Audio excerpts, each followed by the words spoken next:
Hello madam जी। ओ madam जी, हजुर हिजो अस्तिदेखि एउटा ट्रेन्डिङ सङ चलिरहेछ नि। के कुन सङ खै के हो यार, मलाई चाहिँ थाहा याद छ भन्ने यस्तो इरिटेट गरिरहेछ यो सङले मलाई। किन खै कसैको यार, याद आयो कि ना मलाई चाहिँ मनै परिरहेको छ रियलमै। मन नपराउनेहरू पनि धेरै छन् जस्तो लाग्छ।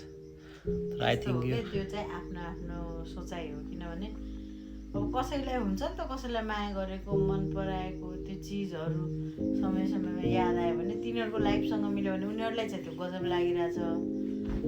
अब यो 10जनालाई छोड्ने 10जनाको याद गर्ने कोही लाइक अब हजुर त नभनौँ होइन, अरूलाई चाहिँ यो नराम्रो लाग्न सक्छ।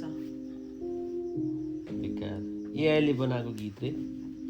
एआई त होइन, अब त्यस्तै त्यस्तै कुरा छ यो गीतमा चाहिँ। अब धेरै कन्ट्रोभर्सी छ।